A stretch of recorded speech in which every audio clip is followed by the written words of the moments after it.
Buenas noches a todos. Me da gusto ver la convocatoria que hemos tenido el día de hoy. Para los que no me conocen, yo soy el doctor Alfonso Delgado Sánchez, soy presidente de la delegación Sayula. Y el día de hoy vamos a abordar un tema que, como hace 2 años nos pasó con el COVID, ahora estamos enfrentando una nueva pandemia que aún no sabemos si tiene que ver o no relación directa con el COVID. Pero hablándolo directamente con el doctor Fernando, le expresaba que estar al frente de unidades COVID te hace estar alerta y aprender a que tienes que prepararte lo mejor que se pueda para afrontar una nueva epidemia. Y hoy tenemos una semana en actualización continua sobre la hepatitis de origen a determinar, pero lo que más nos preocupa es que es en nuestros niños. Nada más al día de hoy, hablando de nuestro estado, en la mañana había una publicación, un mensaje de que tenemos ya 2 casos confirmados. Bueno, más bien 2 casos que están en estudio como sospechosos. Y cabe señalar que uno es de Ciudad Guzmán. Pero bueno, para eso estamos el día de hoy aquí, para conocer más acerca del abordaje y cómo llevar el pacientito a buen puerto. Para ello hemos invitado a la doctora Carmina Alejandra Zaragoza Méndez. Ella es médico cirujano y partero por la UDG.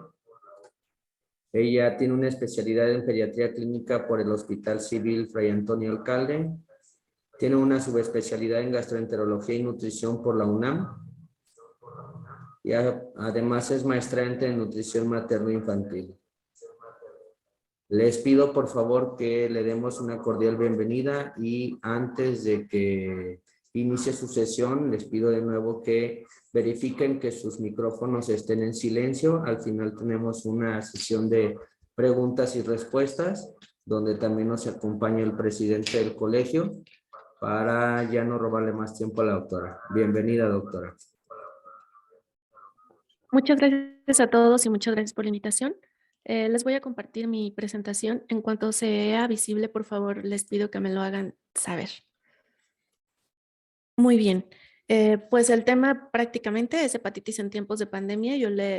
También podríamos llamarlo como la hepatitis aguda grave de origen a determinar o de origen desconocido hasta el momento. Cabe mencionar que antes de avanzar, eh, todas las cosas que se saben hasta el momento son teorías, porque no hay suficiente investigación al respecto. Está en curso, pero es muy temprano para poder decir o ser tajante con la definición incluso.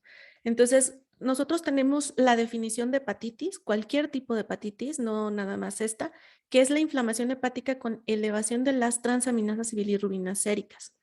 Y cuando es una hepatitis aguda, se va a definir como un proceso inflamatorio difuso que puede ser de gravedad variable en el parénquima hepático y secundario a la respuesta inmunológica de un agente agresor. Esto puede ser desde medicamentos tóxicos, enfermedades autoinmunes, infecciosos y metabólicos.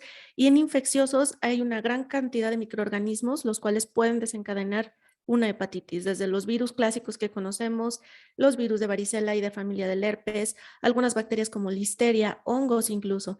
Y con respecto a medicamentos, aquí es muy importante que lo tomemos en cuenta porque hay muchos medicamentos que pueden ser hepatotóxicos, como por ejemplo las cefalosporinas que pueden causar colestasis o aumentar la colestasis, el paracetamol, el ibuprofeno y los AINES también son hepatotóxicos, entonces hay que tener cuidado con ellos y procurar siempre indicarlos o prescribirlos con dosis por kilo de peso. ¿Sí? Entonces, esto es importante que lo consideremos. Otras de entre los tóxicos, por ejemplo, importantes para nuestras recomendaciones es evitar los tés, algunos productos herbales como por ejemplo que ya conocemos que son sumamente hepatotóxicos como Herbalife o OmniLife. Estos también es importante que los evitemos y que hagamos las recomendaciones a nuestros pacientes de que los eviten por completo. Ahora, causas de hepatitis fulminante más frecuentes. La etiología más frecuente es, por ejemplo, fueron la intoxicación por paracetamol, la hepatitis viral y el daño tóxico, es decir, por tóxicos o medicamentos. Y aquí la supervivencia a 1, 3 y 5 años fue de 76, 70 y 67% respectivamente. Entonces, tenemos que tomar en cuenta, ¿por qué les puse esta diapositiva? Van a decir, bueno, ¿y eso qué tiene que ver? Queremos conocer sobre la hepatitis que está predominando ahorita, ¿no? La que es noticia en todos lados. Esto se los pongo por el hecho de que tenemos que tomar en cuenta cuando se agregan lesiones al hígado, ¿no? Entonces, si por ejemplo tenemos un paciente con esta hepatitis nueva y nosotros agregamos a esta paracetamol a dosis alta, ibuprofeno, o resulta que adquiere aparte hepatitis de tipo A, entonces eso sería súper dañino para nuestro hígado. Es por eso que se hace la recomendación de que tenga todas las vacunas tanto del esquema básico como las adicionales que incluyen hepatitis A y varicela. Ahora, hablando de todos los grupos de hepatitis, tenemos hepatitis A, B, C, D y E, de las conocidas más frecuentemente, y añadí el adenovirus, ¿no? La transmisión de la hepatitis A es fecal oral, de la hepatitis B puede ser sexual parenteral o por drogas, C de la misma manera, sexual parenteral por drogas, la D parenteral por fluidos y se requiere tener hepatitis B para tener enfermedad por esta, y la E también tiene una transmisión fecal oral. Con respecto a las vacunas, en México contamos con la vacuna de hepatitis A y hepatitis B. Sin embargo, la hepatitis A es por medio privado.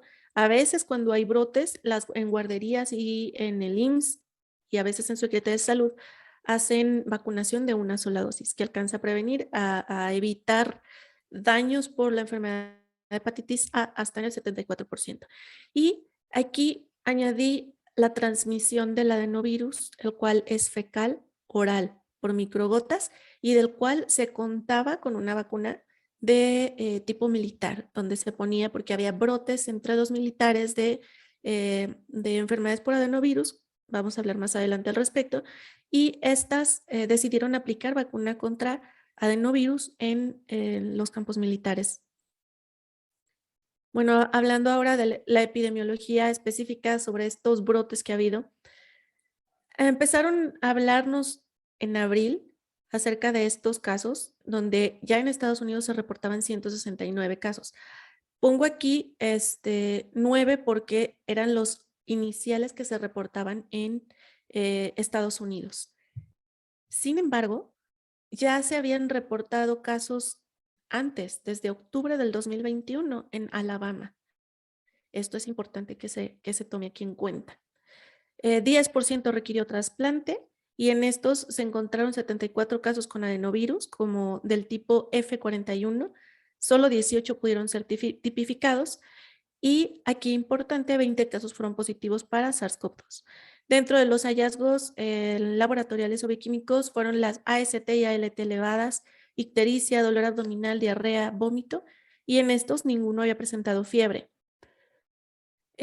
Después, el 6 de mayo, se volvió a hacer otro reporte en el cual en Estados Unidos se reportaban ya 109 casos, de los cuales el 90% requirió hospitalización. Y como le comento, desde octubre se habían presentado ya casos en Estados Unidos, especialmente en Alabama.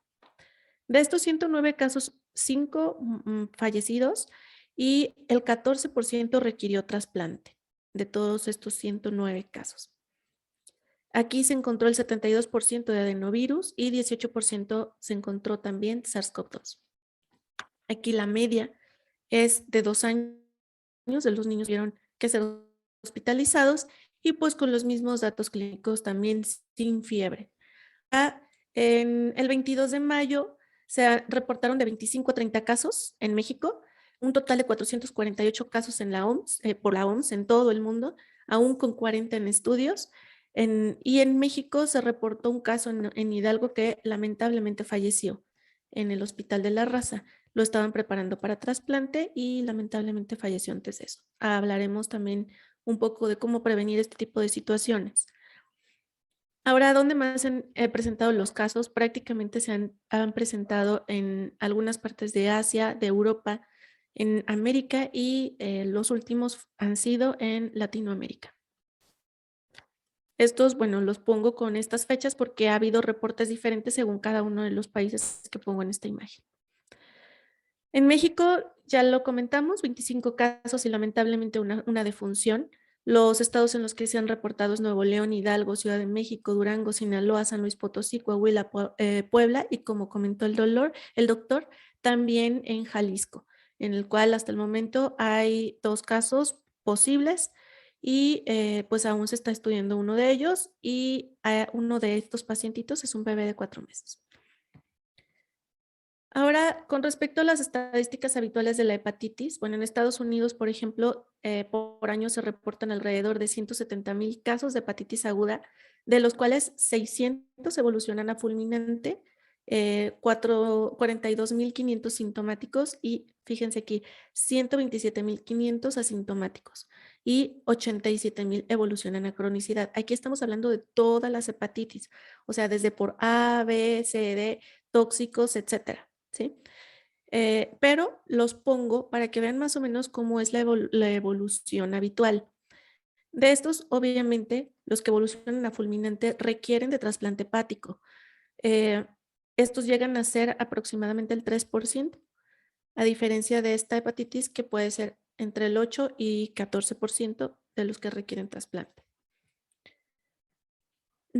Ok, ya les puse más o menos, esta es una que se publicó en inicios de mayo, una imagen que se publicó a inicios de mayo con la distribución de los casos, los cuales ya han aumentado en gran manera. Ahora, ¿qué patógenos estuvieron encontrando? Esto es importante porque de inicio leí yo un comentario en el que se decía si era hepatitis por adenovirus o hepatitis con adenovirus, sobre todo porque hemos tenido hallazgos de algunos otros microorganismos, ¿no? Entre ellos el SARS-CoV-2, el virus de herpes 6, virus de Epstein-Barr, enterovirus, citomegalovirus, parvovirus B19, influenza, varicela, VIH, leptospirosis, etcétera. Entonces, esto es importante que no nos centremos en algo. Ahora también sabemos que podemos ser portadores de algunas enfermedades que pudieran ser asintomáticas y que a lo mejor una coinfección pudiera causarnos por la respuesta inflamatoria el daño hepático. Así que, pues esto es también para considerar. Bueno, se han visto algunos artículos en los que se comentó Omicron, la variante Omicron de COVID, como una posible causa de esta hepatitis de origen desconocido. Hicieron como un análisis en los que vieron en 39 países, de los cuales en el 30,8% encontraron por lo menos un caso de hepatitis desde que empezó el brote de Omicron, específicamente de la variante B1.1.529. Y ahora vamos a hablar acerca de la definición del caso. Esta es toda persona menor o igual a 16 años que presente hepatitis aguda con AST o ALT mayor a 500 unidades sobre litro y que sea negativo a los virus de hepatitis a la E y que no hayamos identificado ninguna causa extra, entre ellos toxicidad por fármacos, trastornos metabólicos, hereditarios o autoinmunes. Tenemos una pregunta. Adelante, doctor.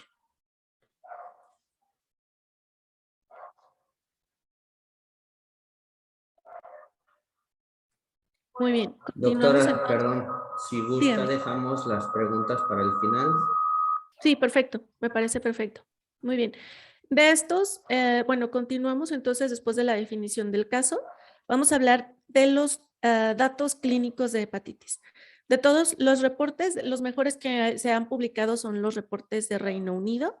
Sabemos que son pues grandes maestros en epidemiología y ellos hasta el momento han reportado que ictericia se presenta en el 69% de los casos.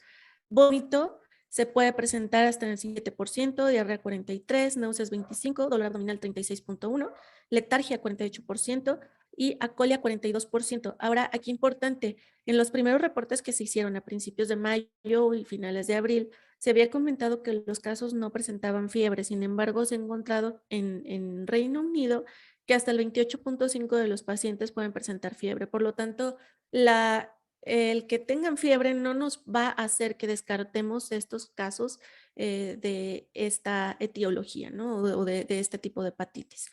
Y Pues los pocos pacientes presentan fiebre y hay algunos pacientes que han presentado cuadros de vías respiratorias o cuadros de gastroenteritis previa, lo cual también tenemos que considerar.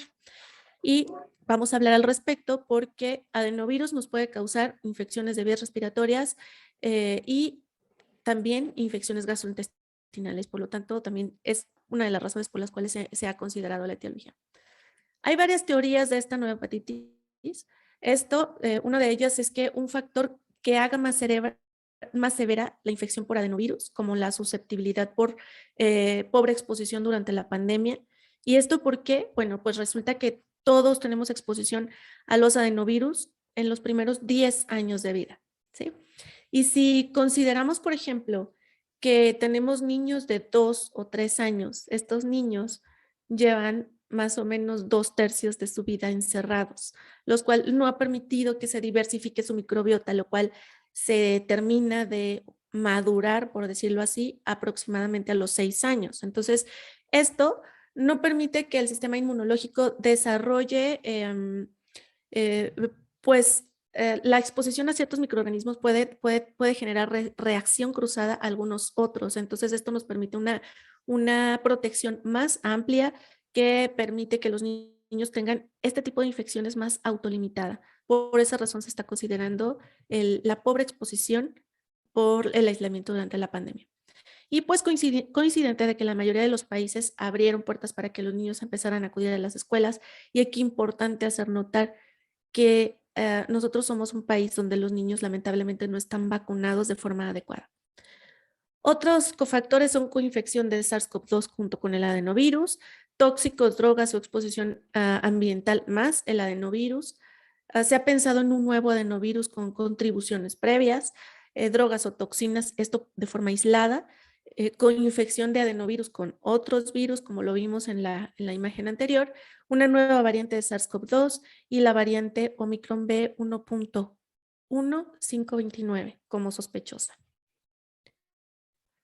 Y también tenemos la teoría de los superantígenos. Esta teoría nos dice que hay una exposición de SARS-CoV-2 y de adenovirus, y la persistencia viral de SARS-CoV-2 en el tracto gastrointestinal, que se está pensando posiblemente está en las placas de Peyer, puede conducir a la liberación repetida de proteínas virales a través del epitelio intestinal, y estas proteínas víricas pueden dar una activación inmunitaria repetida, y al momento en el que se llega el adenovirus, esto facilita que haya más antígenos que generan una activación súper excesiva del sistema inmunitario, y esto desencadena una activación amplia e inespecífica de las células T, como se observa en el PIMS o en la respuesta inflamatoria sistémica por COVID en niños.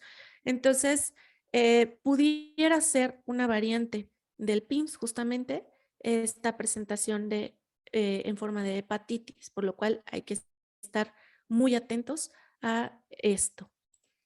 Y bueno, estos son algunos agentes que han logrado identificar en base a las sospechas que se han tenido y en la epidemiología de Reino Unido. Entonces, ellos toman muestras de sangre, hacen cultivos, hacen PCR, hacen un screening toxicológico, y de tanto como de sangre como del el raspado faríngeo, para PCR para descartar algunos virus respiratorios. También ven en muestras de heces el PCR para virus entéricos, y en la orina descartan también que haya leptospira como una causa importante de hepatitis. Ahora, ¿qué es el adenovirus? El adenovirus, bueno, en 1953 fue aislado por señor Robb, el doctor Robb, en tejido adenoideo. Y pues es un virus de doble cadena de ADN que no tiene envoltura, y tiene especies de la A a la G, y aparte 60 tipos según la serología. Y estamos hablando específicamente de los adenovirus humanos, porque tenemos adenovirus aviares y tenemos adenovirus en perros y en varios otros animales que los veterinarios y biólogos sabrán explicarnos de mejor manera. Suelen ser patógenos oportunistas emergentes, especialmente de inmunosuprimidos y posterior a trasplante, tanto de células madre como de órganos sólidos. Entonces, no son patógenos que generalmente desarrolle uno hepatitis, salvo en neonatos, por ejemplo, en la población infantil, aparte de los inmunosuprimidos en neonatos. Es el causante de muchos síndromes clínicos, sobre todo de problemas respiratorios que son del tipo 1 al 7, por ejemplo. También pueden causar enfermedades oculares, o sea, una que se llama queratoconjuntivitis epidémica, la cual es de los tipos 8, 19 y 37. También puede causar gastroenteritis los tipos 2 al 5 y cistitis. Ahora, fíjense bien, gastroenteritis del 2 al 5 y respiratorias del 1 al 7. ¿Esto qué quiere decir? Es el típico bicho que puede causar una infección respiratoria que van con el médico y que el médico les dice, ay, tienes una infección tan fuerte que ya se te pasó a la panza. Pues resulta que no, es el adenovirus que tenemos en vías respiratorias con una infección de vías respiratorias y posteriormente, muy posiblemente migre al tubo digestivo y allí presente una gastroenteritis o datos como de una gastroenteritis. Se asocia a brotes esporádicos, sobre todo en guarderías. Esto es importante también. Y una alarma que tendremos que tener. Neumonías es muy poco frecuente, sobre todo los tipos 4 y 7 son los que más la causan. Y el diagnóstico se hace por PCR y serología. Y como lo comenté, hay vacunas para el tipo 4 y el tipo 7 en personal militar. Y el tiempo de incubación de este bicho es de 2 a 14 días, como la mayoría de las infecciones de vías respiratorias. Esta es una clasificación de los adenovirus. A mí me parece que es mucho más descriptiva y mucho más explicativa la siguiente imagen, donde según los tipos y los grupos nos podemos ver junto con la imagen o guiarnos, donde cada cual causa infecciones. Por ejemplo, los de tipo A, 12, 31 y 18 nos pueden causar gastroenteritis, infecciones de vías respiratorias o cistitis. Los del grupo F nos pueden causar gastroenteritis, igual el grupo G y C, pero el C aparte también nos causa respiratorias y urinarias, etcétera, ¿no? Y oculares, la D, por ejemplo. Entonces, esta tablita me pareció mucho más didáctica y los del grupo B que puede causar de todo tipo. Ahora, ¿qué pasa en Reino Unido? Resulta que posterior al regreso a clases y a la liberación de ser opcional el cubrebocas, hubo un pico increíble de virus respiratorios, perdón, de virus gastrointestinales, ¿sí? Específicamente de adenovirus. Entonces, el pico, vean cómo empieza desde más o menos agosto del 2021 y es persistente hasta el 2022. Entonces, también es algo a considerar. Esto muy probablemente se esté replicando no solamente en Reino Unido, sino en el resto de los países. ¿Por qué? Pues porque los niños están conviviendo entre ellos y están haciendo que estos brotes sean mucho mayores, sobre todo en guarderías en los cuales pues, los niños no son capaces o no usan cubrebocas por la propia edad del niño. Aquí otra cosa importante, resulta que hay un receptor primario para los grupos del adenovirus A, C, E y F, que es el receptor del virus de Coxsackie, Coxsackie B adenovirus, que es una proteína que se encuentra en la membrana celular y que pertenece a la familia de las inmunoglobulinas y se encuentra en corazón, páncreas, sistema nervioso, periférico, próstata, testículo, hígado, pulmón e intestino. Ahora, ¿por qué les hago esto? Van a decir, doctora, no empiece con cosas moleculares, ¿esto qué? Tiene importancia porque depende de dónde estén los receptores, son los datos clínicos que pudieran manifestar el paciente. Entonces, fíjense cómo tenemos receptores en corazón, páncreas, sistema nervioso central y periférico, quizás por eso sea la letargia, hígado, pulmón, intestino, ¿sí? Y esto me llama la atención porque, bueno, el receptor primario para grupos B y D que se unen a la proteína transmembrana CD46 se va a expresar en abundancia en muchas células. Y tenemos también algo importante, que el factor X de la coagulación media la unión con respecto a la proteína y del adenovirus tipo 5 a los hepatocitos. Entonces aquí importante, el factor 10 es importante en este tipo de infecciones, sobre todo para la lesión hepática.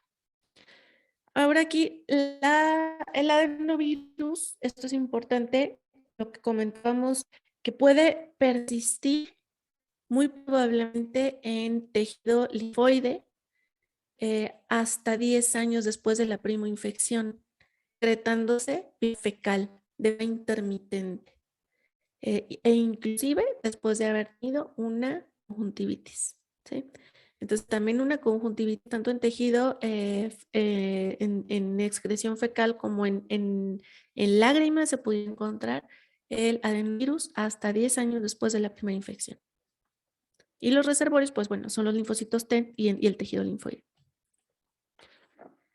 Otra de las formas clínicas de las infecciones por adenovirus son las adenitis mesentéricas muy clásicas en los escolares con mucho dolor abdominal después de una infección respiratoria, por ejemplo, la invaginación intestinal y diarrea que puede ir hasta los 12 días. Incluso me atrevería a decir, yo creo que más de alguno de ustedes ha tenido pacientes que han tenido diarrea prolongada más allá de la segunda o tercera semana, lo cual no es habitual y muy probablemente esto se deba a adenovirus. También pueden causar algunos tipos miocarditis, artritis y pancreatitis y la misma hepatitis. Sin embargo, el tipo F41 comúnmente causa más síntomas respiratorios y diarrea y no se asociaba antes a hepatitis, excepto como lo comentamos, en inmunocomprometidos y en neonatos. Ahora, han hablado, oye, se asocia a los perros, por ahí salió una nota.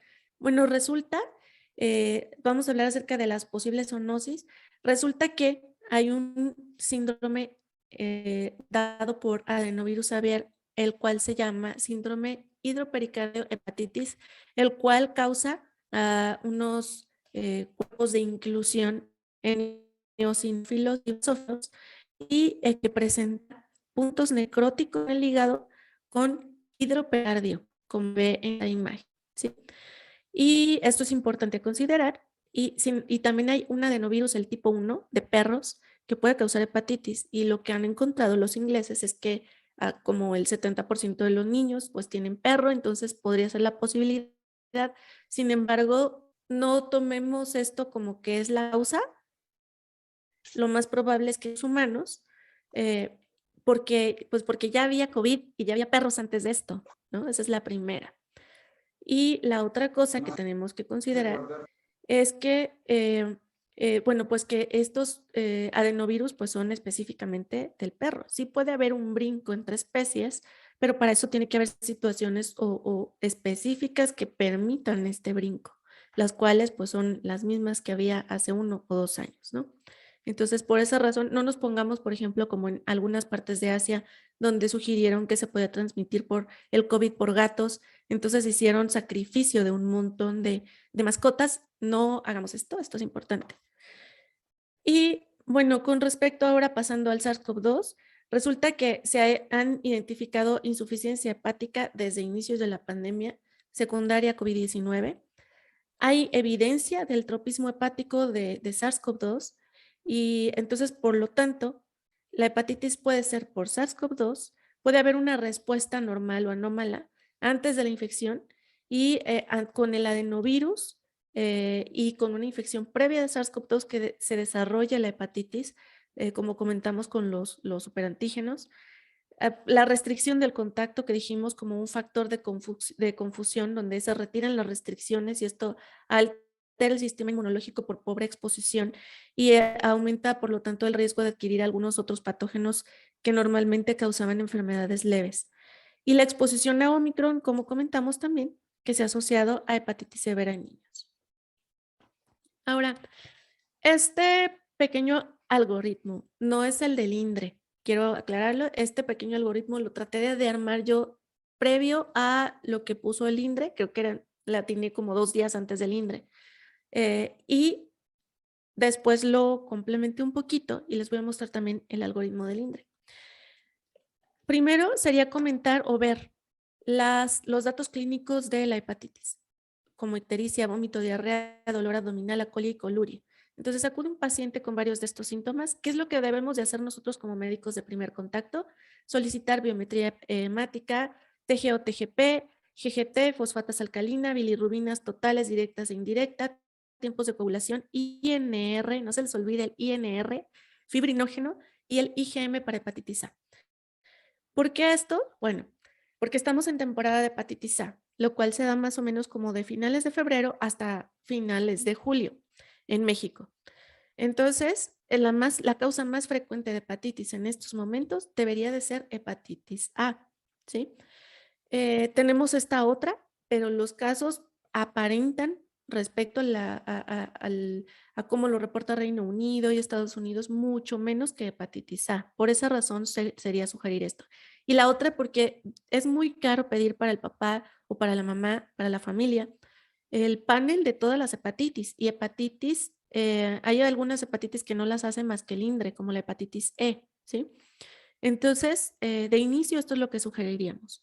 Si sale hepatitis A negativo, entonces hay que considerar como una posibilidad que sea esta hepatitis de origen desconocido. ¿Por qué el INR?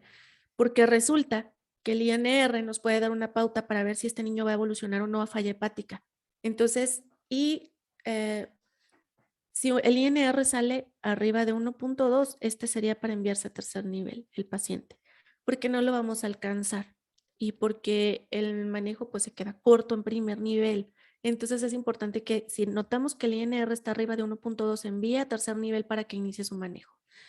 Hay veces que en urgencias dicen, tiene un INR de 1.5, échale plasma. Y le ponen plasma, le ponen vitamina K, pero resulta que la vitamina K puede causar reacciones alérgicas severas, esa es una, y nos puede empeorar pues, el pronóstico. Y el transfundir al paciente puede sensibilizarlo y facilitar que tengan rechazo al órgano trasplantado. Por lo tanto, lo mejor sería que se envíe a tercer nivel. Una vez que tengamos esto, podemos enviar nuestro caso a este correo que es hepatitis.des@salud.gov.mx con copia de los estudios de laboratorio, lo que tengamos, y un resumen clínico en formato SUIV2, el cual lo pueden encontrar en la página de Gobierno de México, específicamente viendo como en el INDRE, por ejemplo. Una vez que se derive a la especialista o, por ejemplo, a tercer nivel, lo que se debería de hacer es el screening para hepatitis de la A a la E, el exudado faríngeo para SARS-CoV-2, PCR de heces para adenovirus y otros virus gastrointestinales. Aquí voy a hacer otra pauta porque me van a decir, doctora, ¿por qué no se los pedimos desde acá, desde el primer contacto? Porque, bueno, si están en medio privado y tienen seguro de gastos médicos, pues podría ser posible, porque el panel para gastrointestinales cuesta 6,000 pesos y el de respiratorios que también se solicita, pues cuesta como 8,000. Entonces, solamente para ver el panel respiratorio y gastrointestinal, pues se gastaría pues entre 12 y 18,000 pesos. Depende del lugar donde estemos en la República Mexicana. Y ahí también harán el screening para otros microorganismos hepatotropos como los de la familia del herpes y listeria, ¿sí? Y se tendrá que hacer también por parte de epidemiología el rastreo de los contactos. Y recordando la definición AST o ALT mayor a 500, negativo hepatitis A la E, sin etiología conocida. Y aquí importante, algunos dicen 10 años o menor, otros dicen 16 años o menor. México está como 16 años o menor. Y la transmisión, recordar también que es fecal oral, por microgotas, por inoculación conjuntival y se sospecha que pudiera ser también por fomites. Por lo tanto, hay que tener estos cuidados y esto sirve para dar las recomendaciones adecuadas a los padres. Ahora, con el envío de muestras, se pueden hacer envío de muestras al INDRE. Aquí me parece que es algo complejo porque se pide que sean los primeros 5 días del inicio de los síntomas y no siempre tenemos a los pacientes en esta situación. Entonces, pues es importante que lo consideremos y que lo hagamos saber a los papás y que les comuniquemos para que acudan de forma lo más oportuna posible. Y se solicitan 2 mililitros de sangre, de suero, 5 mililitros de sangre en tubo lila con EDTA, heces que pueden ser de 5 mililitros o 5 gramos en el frasco de polipropileno en los primeros 5 días de los síntomas y de la misma forma el exudado faríngeo también en los primeros 5 días de síntomas. Y en caso de defunción, una biopsia de tejido pulmonar o tejido hepático. Aquí les puse los criterios del King College. Esto es para hacer notar qué es lo que tenemos o por qué pedimos el INR. Y aquí menciona, por ejemplo, el INR más de 3.8 o más de 3.5 se considera también en niños como una falla hepática, pero no nos podemos esperar a esto, ¿sí? O sea, cuando el INR está cercano al 1 se debe enviar al tercer nivel. Y esta es la importancia de tomar los tiempos de coagulación. Cuando nosotros tenemos una hepatitis de tipo A o del tipo que tengamos, como en este caso, tenemos que tomar siempre tiempos de coagulación, específicamente el INR, porque de esa forma nosotros vamos a ver el pronóstico. Oye, ya está elevando el INR, esto está hablando que va a ser una falla hepática, mándalo a tercer nivel. Pero si lo manejamos como la mayoría de las hepatitis, no le pasa nada, mándelo a casa, a descansar, muchos líquidos, sin tomar ninguna prueba. Puede hacer una falla hepática fulminante, pero posiblemente nos pudo haber avisado el haber tomado unos tiempos en el momento adecuado. Y también se puede considerar como el factor 5 menor al 20%. Ese es el algoritmo del INDRE, donde toman el suero, plasma S y el exudofaringe para tomar diferentes determinaciones para virus de hepatitis, Epstein-Barr, hepatitis A a la E, citomegalovirus y virus de herpes 6, adenovirus A40 y A41, el panel gastrointestinal, que es el que les comentaba, enterovirus no polio y panel viral respiratorio, que son con las características que les describí en la imagen previa. Y bueno, pues este es el algoritmo sugerido. Se debe demostrar los casos que tengamos con niños menores de 16 años con ALT o AST más de 500 unidades sobre litro, con resultado negativo a hepatitis A a la E. Ahora acá, como les comentaba, aquí es importante que tomemos hepatitis A si no es posible tomar el resto, ¿no? Porque también es difícil de que podamos tener a un niño con hepatitis B o hepatitis C porque estas tienen otro tipo de transmisión, salvo que sean niños que estuvieron hospitalizados, que se transfundieron o o por alguna situación hayan sufrido de abuso sexual, etc. Ahora, ¿qué recomendaciones tenemos? 1, no se recomiendan las restricciones a viajar hasta el momento, o sea, hasta el día de hoy, hacia países que hayan tenido casos. Realmente hay muchos países que los tienen, sobre todo países grandes y en Europa. Y el lavado de manos con agua y jabón antes y después de la revisión del paciente. ¿Por qué antes? Pues porque si agarramos o tocamos un fomite, ahí podemos tomar los bichos y transmitirlos a otro paciente. Los fomites ya sabemos son objetos que pueden transferir algún microorganismo a que al agarrarlo podamos nosotros también como médicos transmitirlo a otro paciente. El uso de equipo personal adecuado en personal de salud, incluyendo la protección ocular. ¿Por qué? Bueno, pues porque, como lo mencionamos desde el principio, adenovirus, que es una de las posibilidades, causa conjuntivitis. Entonces, por esa razón. La limpieza y desinfección del lugar entre pacientes y completar el esquema de vacunación contra hepatitis. Ahora, una recomendación, esto salió hace mucho tiempo en el New England, el estetoscopio no se pone en el cuello, porque ahí podemos embarrarlo de microorganismos, especialmente estafilococos, pero también pueden ser algunos otros, y transmitirlos al paciente. Entonces, el estetoscopio va en su bolsillo. Y recomendaciones para la población. Esto es lo que nosotros tenemos que transmitir a nuestros pacientes. El esquema de vacunación completo, eh, incluyendo las vacunas extras como son la vacuna de hepatitis A y la vacuna de varicela. El lavado de manos, uso de cubrebocas, evitar tocarse la cara, el uso de agua potable. Esto es importante porque cualquier mexicano sabemos que salimos a la calle y vamos a encontrar algún frutero que en un bote de basura con agua de origen desconocido lava las frutas que va a vender. Entonces, ese puede ser un mecanismo de transmisión de las hepatitis del tipo que sea, especialmente A y de este tipo por adenovirus. El evitar automedicar o mezclar medicamentos, sobre todo cuando puedan ser hepatotóxicos, el no hacer el cálculo adecuado de los medicamentos puede poner en riesgo a nuestros pacientes. Tenemos que calcular por kilo de peso. Y si tienen dudas al respecto, en cualquier lugar o foro médico pueden encontrar libros como el Taquetomo para hacer los cálculos adecuados en pacientes pediátricos. Y también cálculos para pacientes pediátricos con disfunción renal o hepática. Ahí la pueden encontrar. Entonces es indispensable que en el celular tengamos este tipo de libritos como el Taquetomo.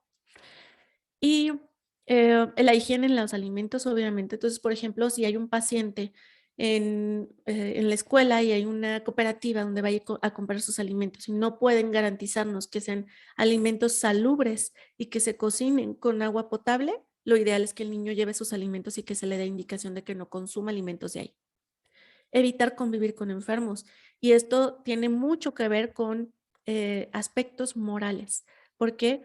Porque yo como madre no debería de llevar a mi hijo enfermo a, a una escuela, porque puede que mi hijo la pase con una gastroenteritis o infección respiratoria leve, pero que al vecinito que está con una inmunodeficiencia por IgA le dé una hepatitis. Entonces esto es cuestión de responsabilidad no solo de salud, sino moral y social. Acudir de inmediato con el médico ante cualquiera de los síntomas que deben de ustedes de compartir con sus pacientes. Ahora, esta diapositiva como final la quise poner con este texto que me parece muy importante compartir. Y dice, el retiro de cubrebocas en pacientes pediátricos no vacunados y ante una enfermedad emergente es pobre de empatía y adultocentrista. Por lo tanto, debemos de considerar que todos los niños continúen usando cubrebocas, porque es un medio que se sospecha de transmisión de los patógenos probables. Les agradezco su atención y pues vamos a empezar con las preguntas.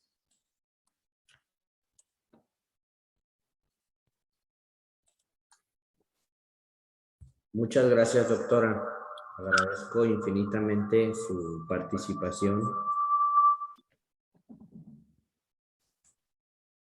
Y quisiera primero darle el uso de la voz al doctor Horacio Ponce,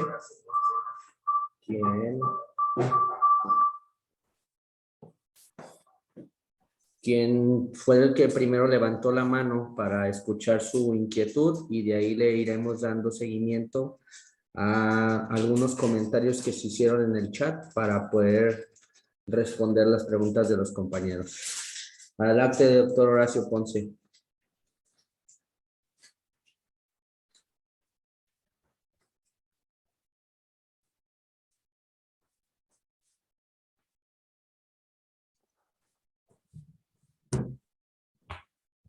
Bueno, voy a darle mientras lectura a una de las preguntas que hicieron en el chat mientras estaba su intervención, doctora. Y dice, buenas noches, excelente ponencia, muchas felicidades a la doctora. ¿Existe la posibilidad de que el paciente pueda dar serología positiva a hepatitis A y que además pueda ser un adenovirus? Sobre todo si el paciente tiene factores de mal pronóstico, ¿se podrían procesar de todos modos las muestras para buscar adenovirus?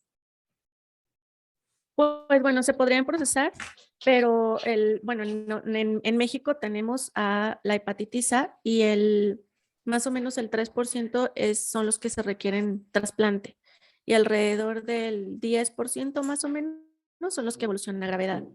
Entonces, generalmente, por ejemplo, en Centro Médico, en mi periodo de residencia, teníamos aproximadamente 2 casos de hepatitis A con falla hepática y que pudiera haber sido fulminante, y estos pacientes pues les tenía que tomar de todas formas ya en centro médico o en tercer nivel todos los estudios para descartar que no hubiera una coinfección que hubiera permitido que evolucionara una falla hepática.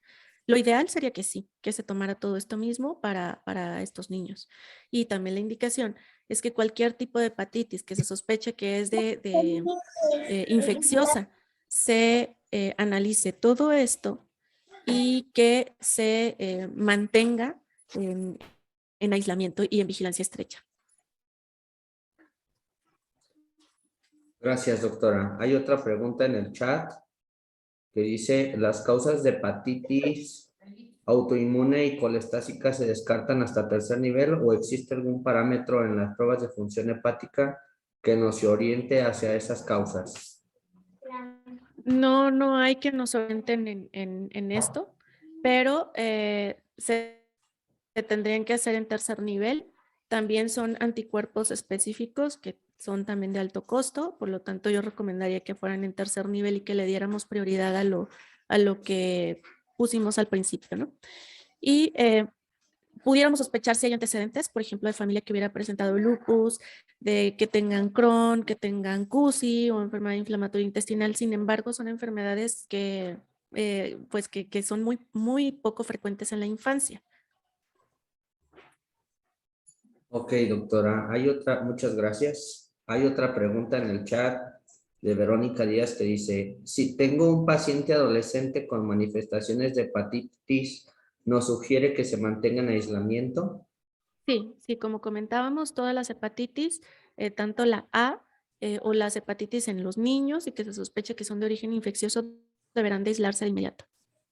Y tomar las medidas necesarias, así como lo hacíamos antes, esto es importante también, como el lavado de manos, el uso de cloro después de las evacuaciones, el evitar compartir pues los instrumentos o los utensilios de cocina. Ese tipo de cosas nos podrían ayudar y mantener al paciente en aislamiento hasta hacer el resto de los estudios y enviarlo definitivamente a tercer nivel. Ok, gracias. La doctora Carmen Suárez pregunta si la lactancia ofrece alguna protección.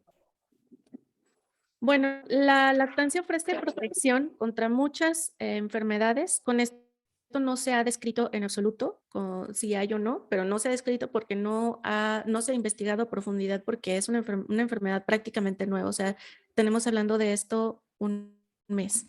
Entonces, falta investigar, pero no contraindica la lactancia. O sea, el paciente debería de continuar siendo amamantado en caso de ser así. Y algo importante es que a través de la leche materna se excreta IgA que nos va a cubrir el epitelio intestinal y que va a evitar algunas enfermedades. Entonces, pudiera ser por el mecanismo de acción de la leche materna una protección para nuestro paciente. Entonces, no hay contraindicación de suspenderlo, al contrario, se deberá de continuar amamantando al paciente enfermo, de ser así, con las medidas de protección también para la madre. Perfecto. Tenemos otra pregunta que dice, bueno, más bien sí es una pregunta, dieta a seguir en caso de hepatitis en estudio. Súper buena pregunta, la dieta que tenemos que seguir. En los pacientes, antes recomendábamos, vete a descansar, muchos dulces y quédate en casita, ¿no? Entonces, no, ahora se sabe que los dulces son súper altos en fructosa y que pueden ser un daño severo al hígado, sobre todo si lo aventamos así. Entonces, hay que tener muchísimo cuidado con este tipo de recomendaciones. La dieta es normal, podría ser una dieta normal, pero baja en azúcares de rápida utilización, ¿sí? O sea, como con fructosa, con glucosa, etcétera. Eso hay que evitarlo definitivamente en este tipo de pacientes. Ok, muchas gracias por el tip.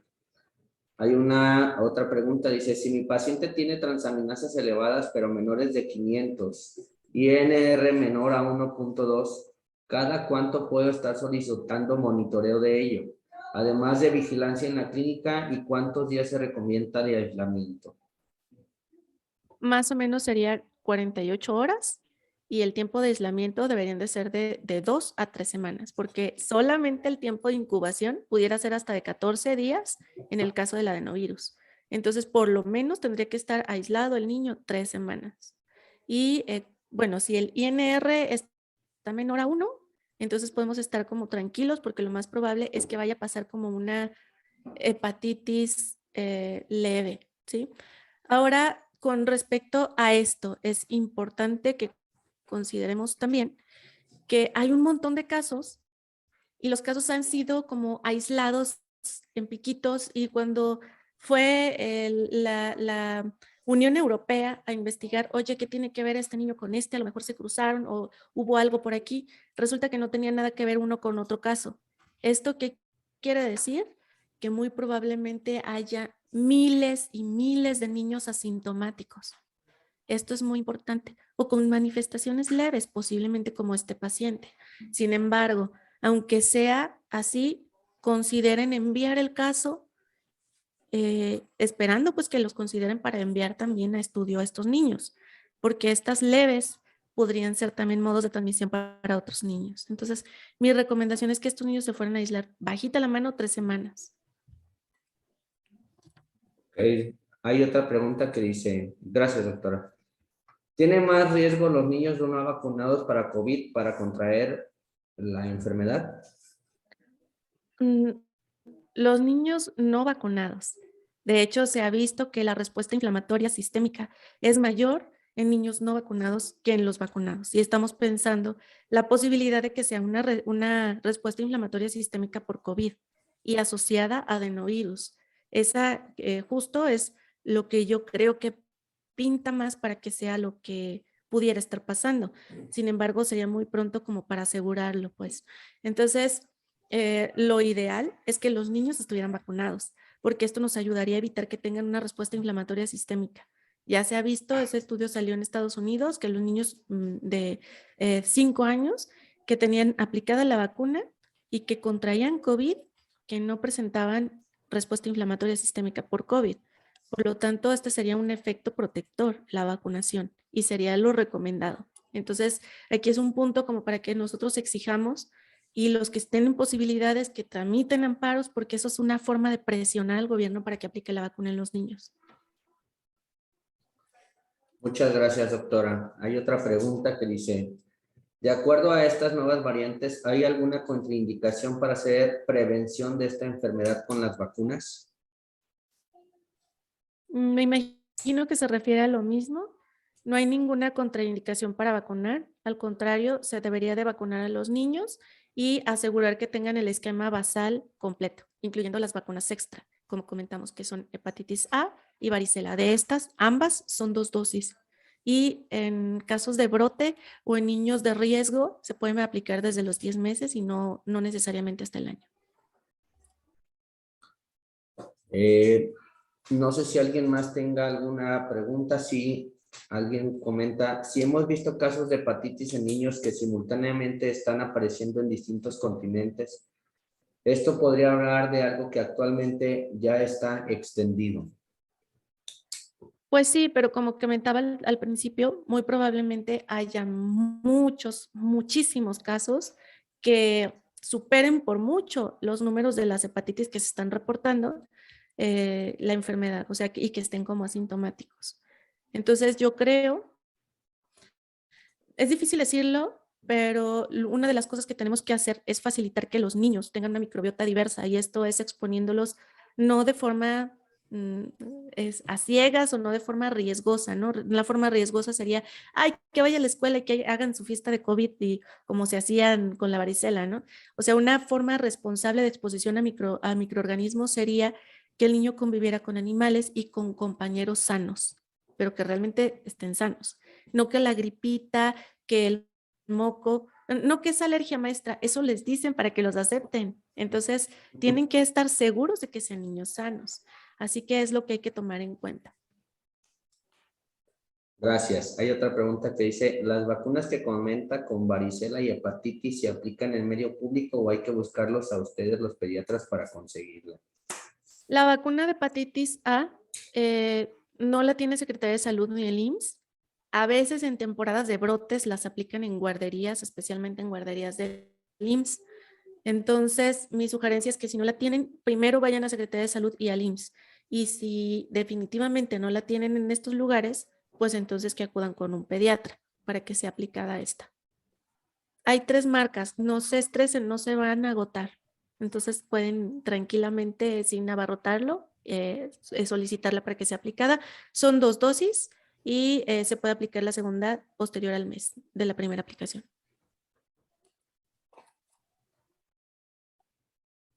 Hay otra pregunta que dice, ¿a qué edad se sugiere aplicar hepatitis A? Como comenté, se sugiere que la vacuna de hepatitis A se aplique a partir del año, pero en niños de riesgos o con comorbilidades, esplenectomizados, en pacientes que van a ser trasplantados, que están con enfermedad renal crónica o con enfermedad hepática, se puede aplicar desde los 10 meses.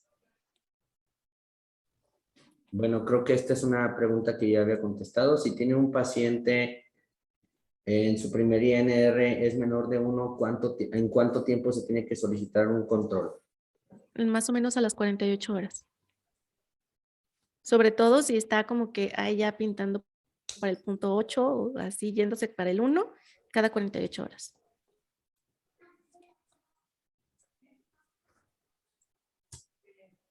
Hay otra pregunta que me mandan ahorita, dice, ¿la vacuna a partir del año hasta qué edad? Perdón, ¿cómo? No la escuché Hablando bien. del esquema de vacunación para hepatitis A partir del año de edad, ¿hasta qué edad la pueden aplicar? ¿Qué rango de edad tiene? Si no han tenido hepatitis, se la pueden aplicar todos los que quieran. O sea, hasta nosotros de médicos deberíamos de aplicárnosla. Sí, sobre todo si vamos a estar en contacto con pacientes pediátricos, lo ideal es que todos la tengamos si no nos ha dado hepatitis. Entonces, si no saben, vayan a preguntarle a las abuelitas, a las mamás para preguntar, oye, ¿me dio hepatitis? No. Ah, pues órale, shot, ¿sí? Y que se la apliquen. Esos shots son más saludables, doctora. Esos son los buenos. Parece que son todas las preguntas en el chat. No, tengo por ahí una mano levantada que es del doctor José Morales, quien es nuestro presidente honorario, quien quiere dirigirle una pregunta y a la vez un mensaje, doctora. Muchas gracias. Doctora, muchas gracias. Si usted ve en la convocatoria, pues rebasó nuestras expectativas y esto esperábamos de usted. Entonces, muchísimas gracias.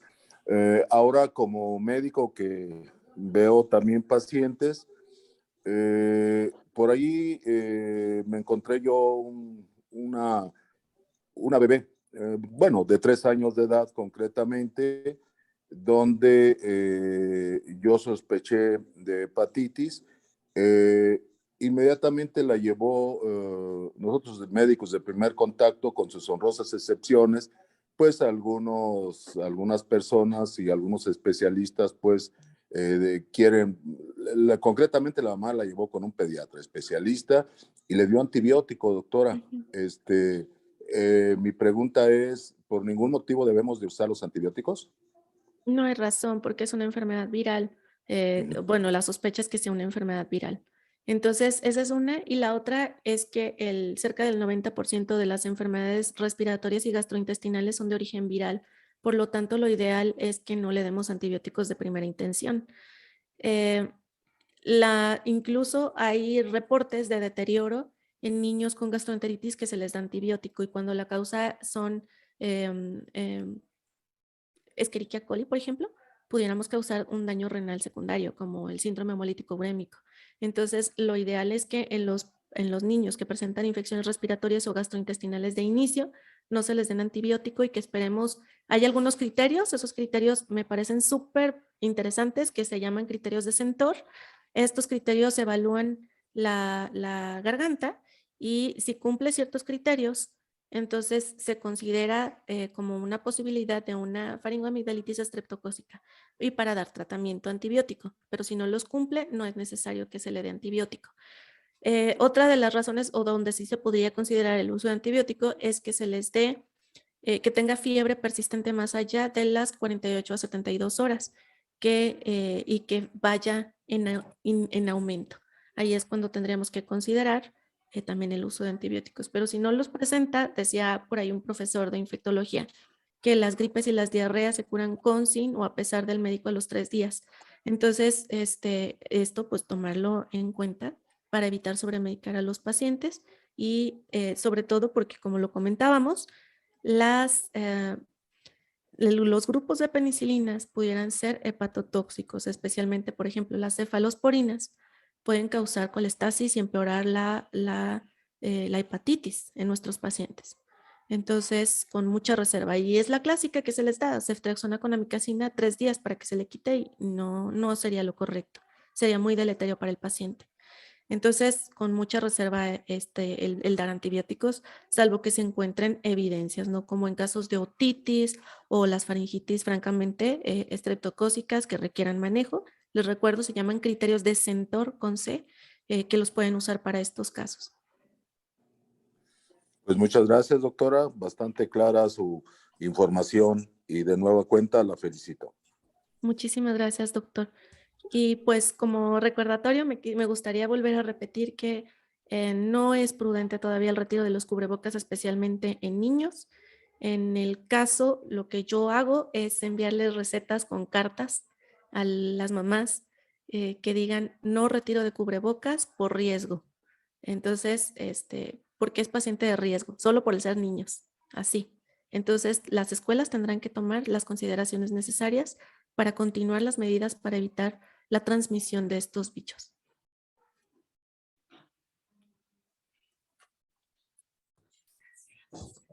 Perfecto, doctora. Muchas gracias. Gracias, doctor Morales, por su aportación. Antes de cederle la palabra al doctor Fernando, quien es nuestro presidente estatal,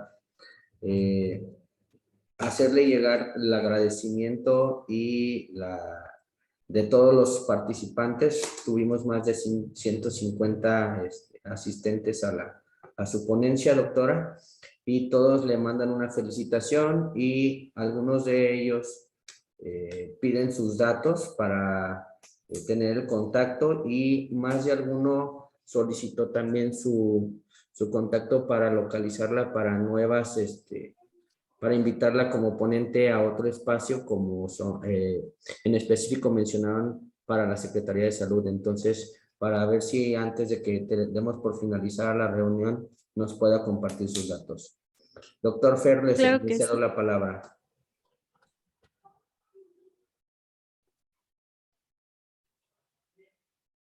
Adelante, por favor, doctora, si nos quiere compartir algún dato, y veo que ya los puso, pero que los diga, por favor, doctora. Muchas gracias, doctor. Pues les comparto mi teléfono, se los dejo en el chat. Si gustan mandarme un WhatsApp quienes necesiten algún otro dato extra, con todo gusto. Y estoy a sus órdenes y les agradezco montones el que me hayan invitado. Doctora, pues muy agradecidos, gracias al doctor Alfonso. Doctora, la verdad que un tema muy interesante, es un tema que los doctores lo han pedido. Agradezco mucho al presidente de la delegación de Sayula su preocupación por este tema. Creo que nos damos los médicos de primer contacto con muchos tips. Creo que la nutrición es algo que todos tenemos la duda, nos lo acaba de aclarar, entre antibióticos, todo esto que está pasando, doctora. De parte del Colegio de Médicos, doctora, tenemos una constancia. Estoy batallando para poder compartir pantalla, pero es una constancia que dice que el Colegio de Médicos en Ejercicio de la Medicina General y Familiar del Estado de Jalisco, Delegación Sayula, hace constar que la doctora, un reconocimiento,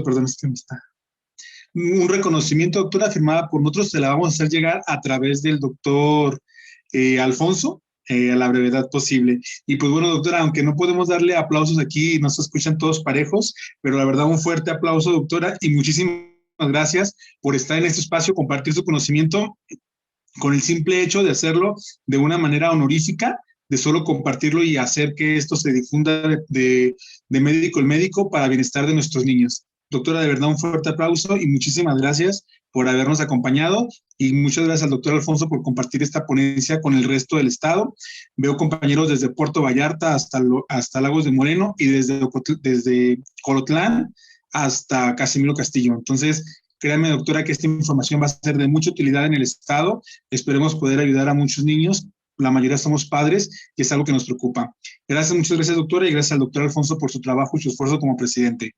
Y, doctores, los invitamos a que se colegien, por favor. En este momento ustedes pueden buscar quién está cerca de su municipio. Estamos en tiempo de colegiaciones, doctores, los invitamos a que estén. Todas estas ponencias van a tener valor curricular a través de la Dirección de Profesiones del Estado de Jalisco. Y pues bueno, doctores, que se acerquen a su presidente de cada municipio para que se puedan colegiar. De mi parte sería todo. No me resta más que agradecer esta excelente ponencia y a todos los que se conectaron el miércoles a estas horas de la noche, previo a final de partidos y bueno, toda esa cosa que los mexicanos somos muy buenos, ¿no? Excelente noche, muchas gracias. Gracias a todos.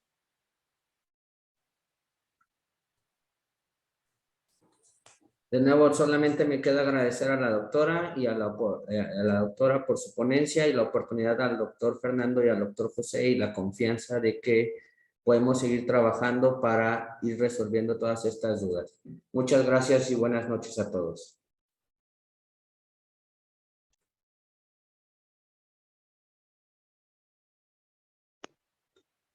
Muy buenas noches a todos. Descansen. Buenas noches. Buenas noches y gracias por la ponencia. Buenas noches, gracias por la ponencia. Buenas noches, gracias. Buenas noches, gracias. Gracias, Buenas noches, hasta gracias. pronto. Muchas gracias, saludos a todos. Saludos desde Degollado.